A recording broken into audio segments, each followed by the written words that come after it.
The Galactic Council chamber fell silent as Ambassador Kethvar of the Zephyrian Empire delivered his closing remarks. His crystalline form shimmered with amusement, the light refracting through his silicon-based body in patterns that conveyed, barely contained mirth. Honored delegates, Kethvar's voice resonated through the chamber's universal translators. We have deliberated for cycles about admitting these humans into our confederation. Yet look at them. He gestured toward the small human delegation seated in the corner. Soft flesh that tears at the slightest provocation, bones that snap under pressure, organs that fail if deprived of oxygen for mere minutes. They cannot survive in vacuum, cannot withstand radiation, cannot even process most of the galaxy's atmospheric compositions without artificial assistance. Murmurs of agreement rippled through the assembled delegates. The thermals, beings of living plasma, flickered with what passed for laughter among their kind. The stone-skinned granite lords nodded their massive heads, causing small tremors in the floor. Even the ethereal voidborn who existed partially outside normal spacetime seemed to pulse with condescension. Ambassador Sarah Chen of Earth sat motionless, her dark eyes fixed on the speaker. Beside her, Dr. Marcus Webb fidgeted with his translator device while Captain Elena Rodriguez maintained the rigid posture of a career military officer. They had expected this reception, but the dismissal still stung. Furthermore, Kethvar continued, his form brightening with each word, their technology is primitive. They still rely on chemical propulsion to traverse their own solar system.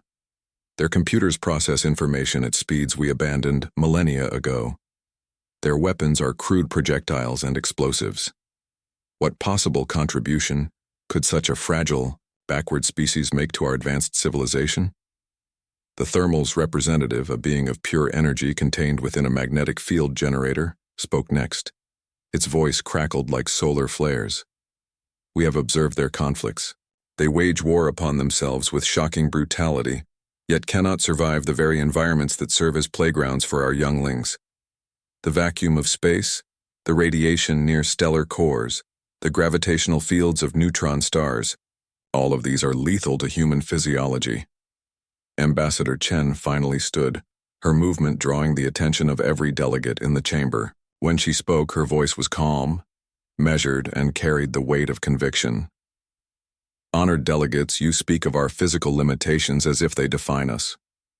You're correct that we cannot survive in vacuum without protection.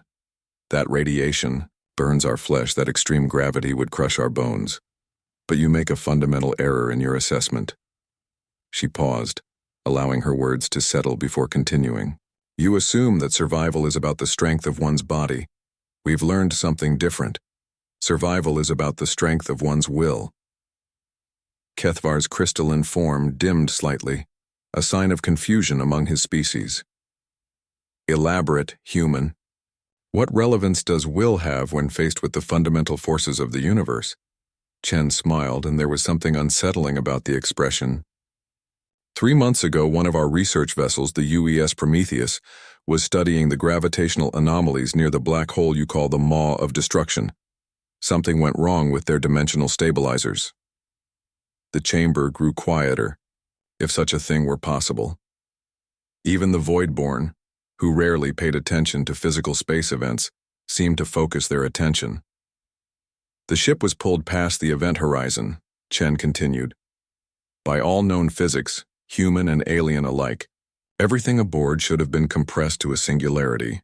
The crew of 47 souls should have died in the most spectacular fashion possible, spaghettified by tidal forces that would liquefy even granite lord bone. Captain Rodriguez stood to continue the account. What happened next defies every law of physics we understand. 36 hours after crossing the event horizon, 47 humans walked out of that black hole. Not their ship, not in escape pods. They walked, through space, through impossible gravitational fields, through the very fabric of reality that should have torn them apart. The delegates erupted in disbelief. The thermals flickered wildly, their energy patterns chaotic. The granite lord's massive forms trembled with what could only be shock. Even the Voidborn materialized more fully into normal space. their curiosity overcoming their usual detachment. Impossible! Kethvar's voice shattered into harmonic frequencies. No organic matter can survive such conditions. Your primitive flesh would what? Dr. Webb interrupted, speaking for the first time. Would disintegrate, would be crushed, would cease to exist. That's what we thought too. He activated a holographic display showing medical scans. Every single crew member returned with their cellular structure not just intact but somehow improved.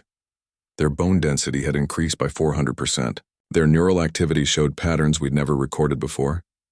Their DNA had been rewritten at the quantum level. Ambassador Chen stepped forward, her eyes now holding something that made even the energy beings feel cold. You want to know what we learned in there? We learned that when reality tells a human something is impossible, we don't accept it. We adapt. We overcome. We transcend.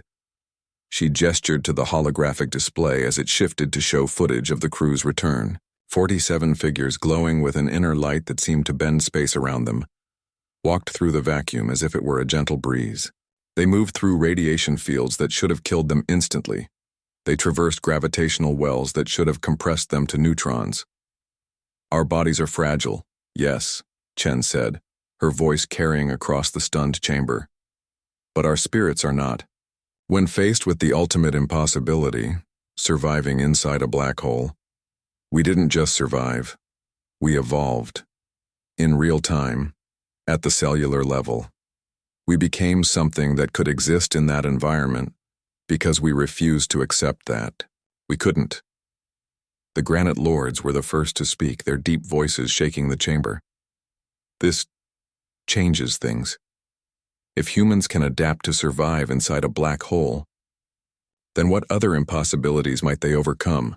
Completed one of the Voidborn, its ethereal voice carrying new respect. What challenges that we consider insurmountable might be merely inconveniences to a species that rewrites the laws of physics through sheer determination? Kethvar's crystalline form had dimmed to barely perceptible levels. You're saying that your weakness is actually your strength? Captain Rodriguez smiled grimly. We're saying that you've been looking at this backwards. You evolved in harsh environments, so you became naturally resistant to them. We evolved on a garden world, so we became naturally adaptable to anything. When the universe tries to kill us, we don't just find a way to survive, we find a way to thrive. The chamber remained silent for long minutes as the implications sank in. Finally, the thermal representative spoke, its voice subdued.